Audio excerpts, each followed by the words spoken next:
Hail and well met, friends! Landang here for another episode of the epic story. When we last left off, we are getting ready to search the bookshelves for the book that Nar had found this time.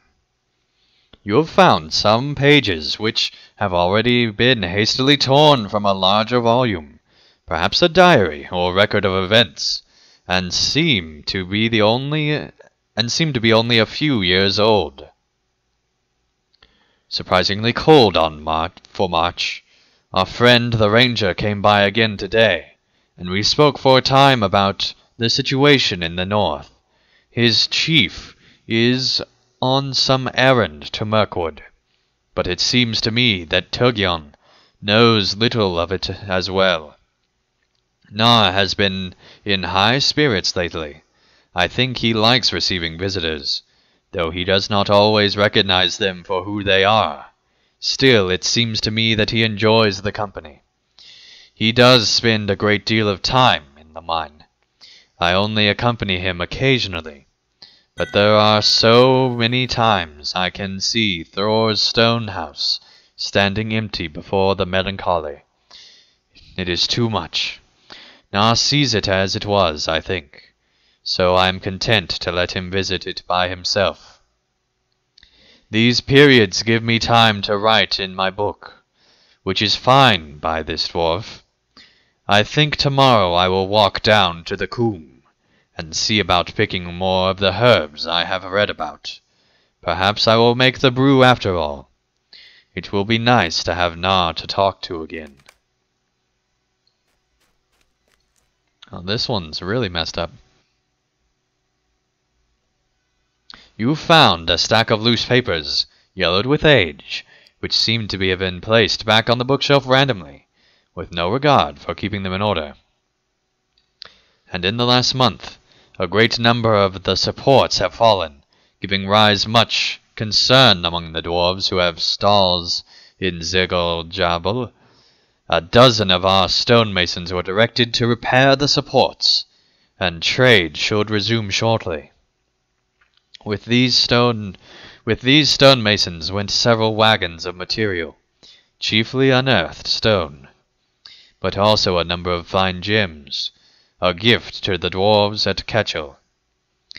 We will see how hotly burn their forges, and if they can work the gemstones into their craft as well as they are able.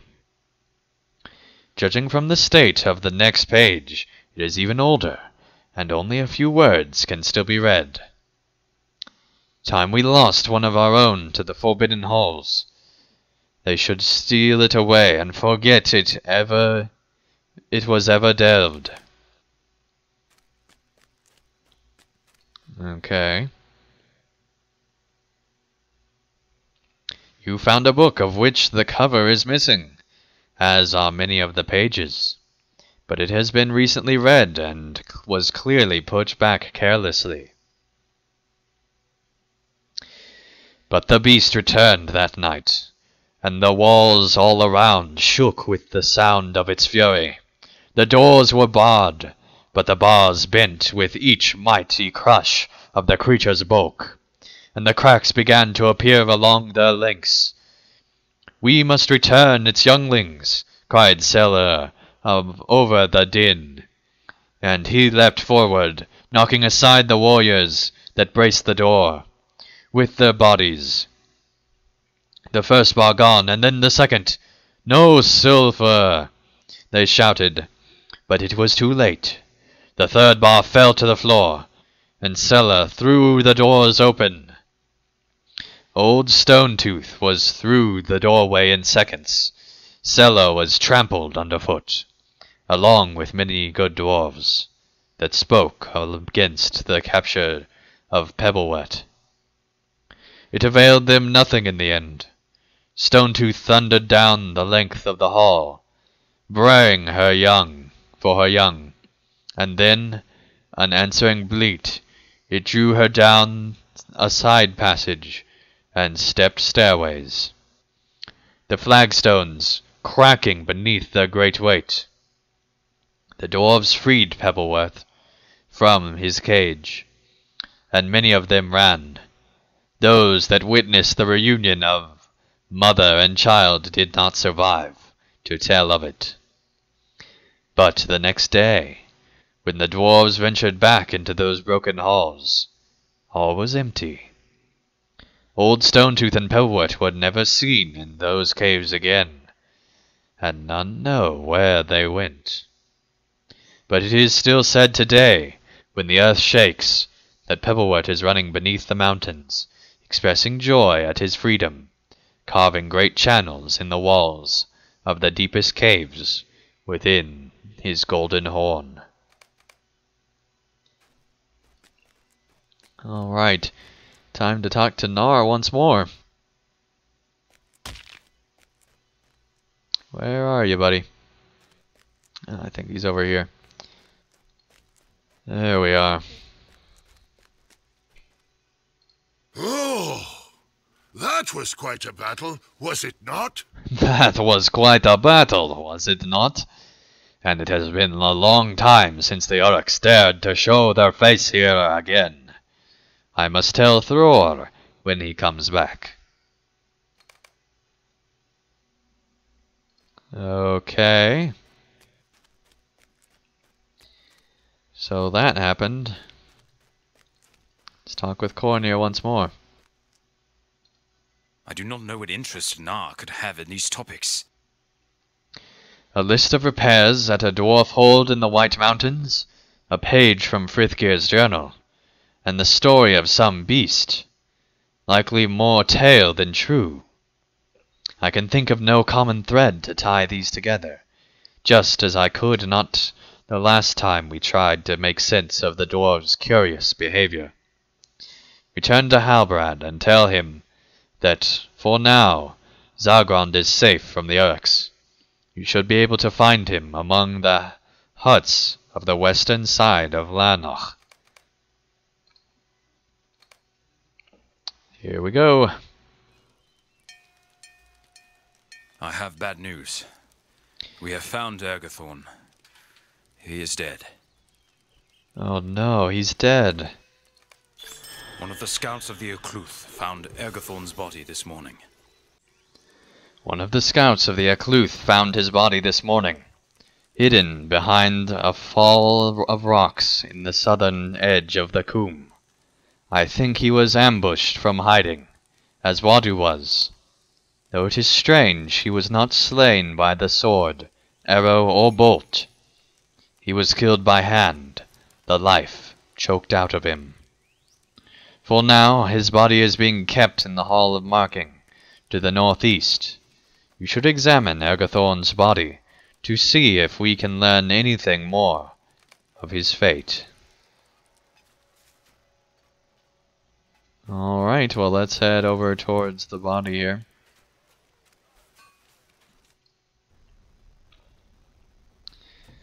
And see what we can learn.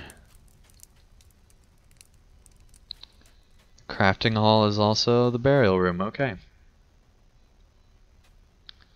You were so far. So terribly far. From Gondor. What were you doing here, buddy? I mean, seriously. Let's look at the map. Anywhere, really. Alright.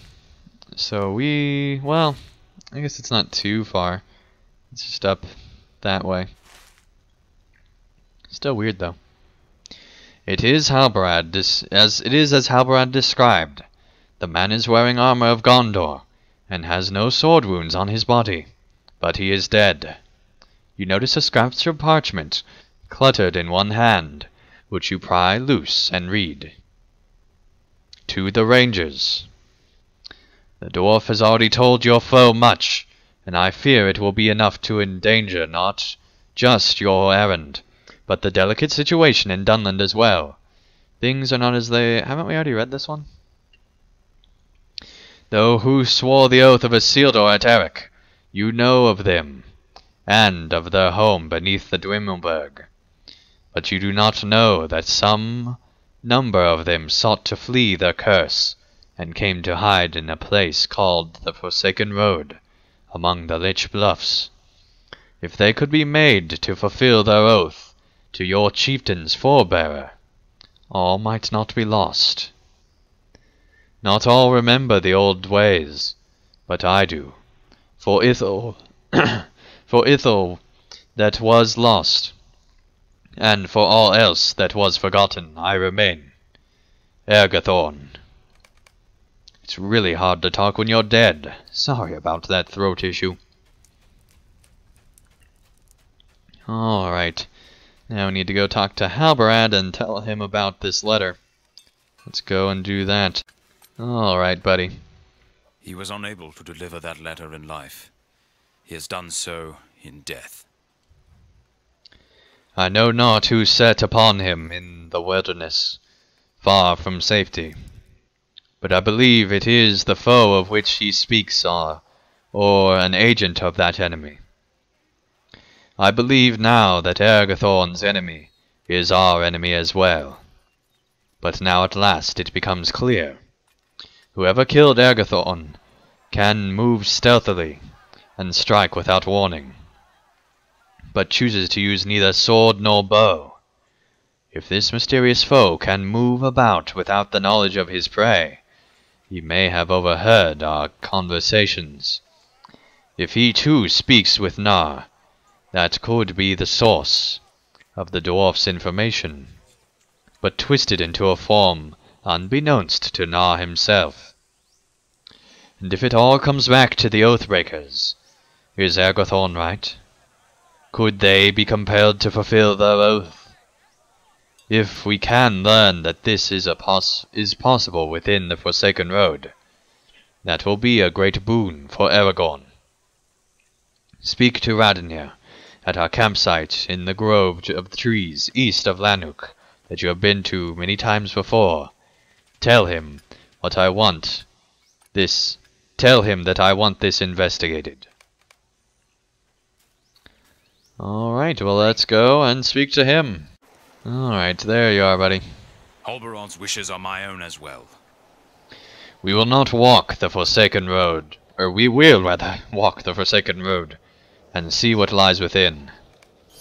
We must learn if Aragorn can compel the Oathbreakers to fulfill their oath. If Ergathorn is right, a number of Oathbreakers fled from the Dwimmelberg after Isildur cursed them, and left Gondor. They traveled through the trackless wilderness, seeking to escape the curse, and came at last to the Lich Bluffs.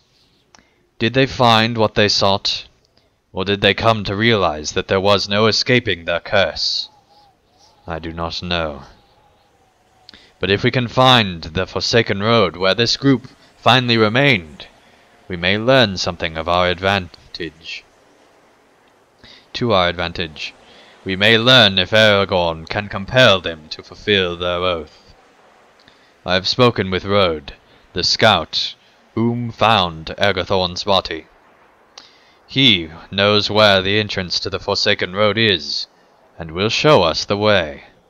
Talk to me when you are ready, and I will assemble a group of rangers to investigate. Alright, well thank you guys so much for watching another episode of the Epic Story. When we return, we will hopefully learn of what is to be found on this Forsaken Road, and then hopefully take the rangers on a little bit better road that is not forsaken. But till then, thank you guys so much for watching, and I'll see you again real soon for another episode of the Epic Story. Thank you guys so much for watching. If you enjoyed this video, feel free to hit the like button below. And if you'd like to see more of my daily content, feel free to subscribe, and you'll be notified when that new content comes out. And also, if you'd like to help support my channel and help me continue to create high quality videos, feel free to support me on Patreon, and you can get all sorts of great rewards in the process. So thank you guys so much for watching, and I'll see you again real soon for another video.